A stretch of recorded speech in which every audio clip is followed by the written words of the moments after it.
chicken na ginawang cake, ang napakakulay na hamburger ng Tondo. Ano-ano kaya ang lasa ng mga ito? Ano ang gusto mong topping sa iyong cake? Chocolate, sprinkles, cookies, fruits, name it, they have it. Pero heto ang bago, cake na ang topping, fried chicken. What? Ito ang fried chicken cake. Ito pa ang kakaiba sa cake na ito. Ang pinagpatong-patong na layers, hindi gawa sa chiffon o tinapay, kundi sa coleslaw at cornbread. Ang icing naman ito, mashed potato. At syempre, mawawala ba naman sa fried chicken cake?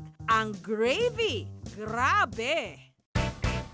Sa paggawa ng fried chicken cake, inihanda muna ang dry ingredients para sa cornbread o yung magsisilbing chiffon ng cake.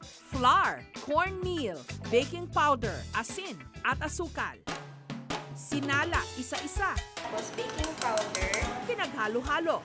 Para naman sa wet ingredients, merong margarine, itlog, honey, at buttermilk. Inilagay sa isang bowl at pinaghalo-halo. Inilagay sa dry ingredients. Hinalo-halo muli.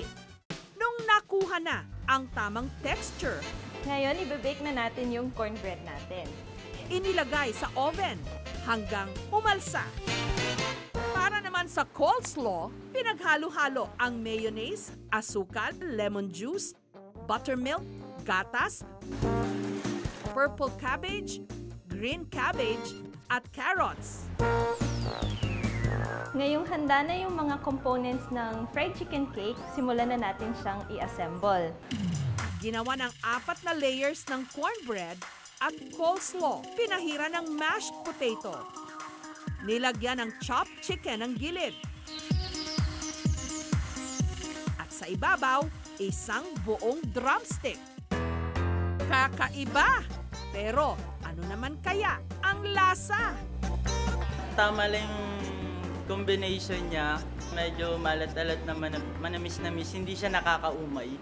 Ayon sa gumawa nito na si Nicole, hindi raw ito katulad ng ibang cake na matamis. Ang fried chicken cake, savory.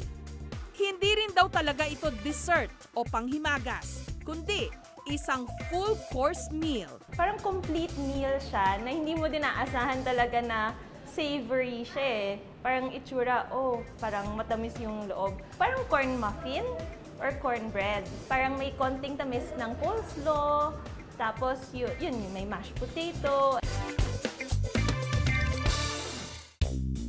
Masarap, pero makasalanan.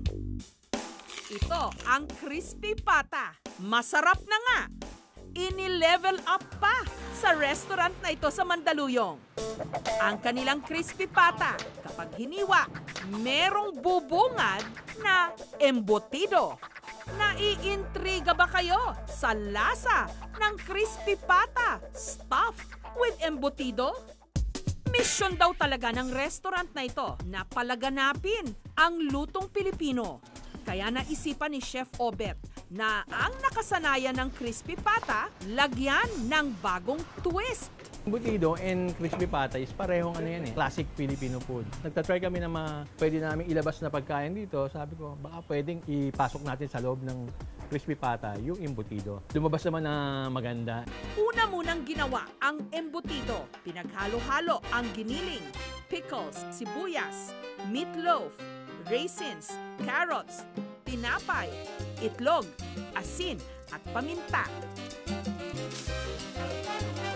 Binalot sa foil, I-steam natin siya for about 10 to 15 minutes.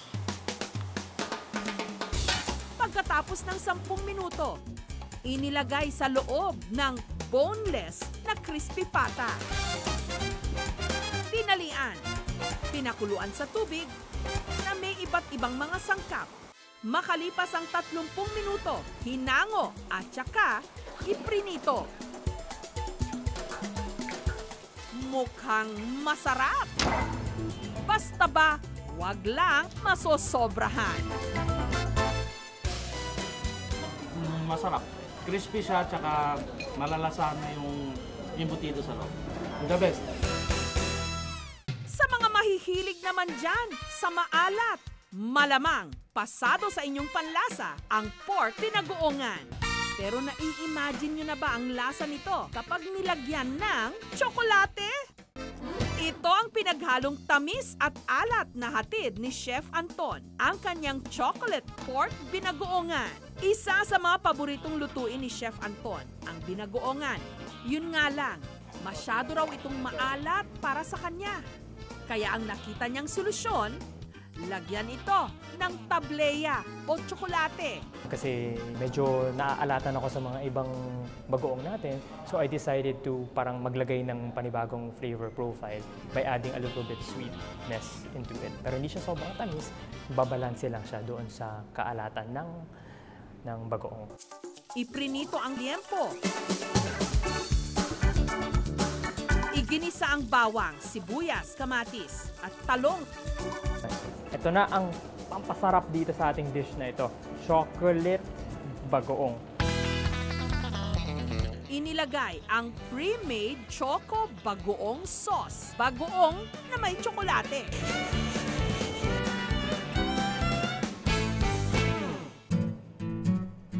Ang mag-okay sa kanya, hindi siya maalat. Kasi madalas doon mas sobrang alat. So tama lang yun. Mas tama yung lasa niya. Samantala, may bagong sisiga-siga sa mga kalsada ngayon ng Tondo. Ang burger na sadyang makulay. Ang mga mastermind nito, ang mag-asawang Lord at Lorraine. Inisip namin mag-asawa, ba't di natin gayahin yung unique way? Then naghanap kami ng bake shop na pwedeng gumawa ng mga burger na different color. Sabi ko, maiba naman sa tao na safe. Merong 5 kulay na pwedeng pagpilian.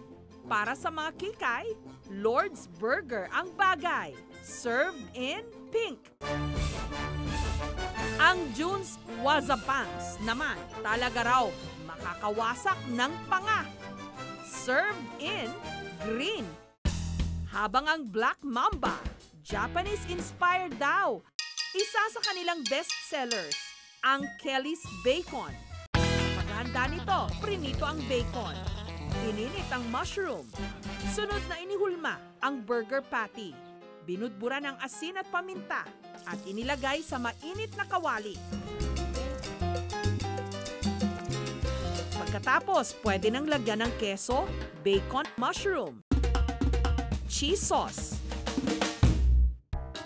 May ibang lasa naman kaya na dala ang iba't ibang kulay ng tinapay? Yung buns niya para siyang donut. Kakaiba yung pinaka-buns niya kaysa sa ibang burger. Kaya medyo fluffy, ganun.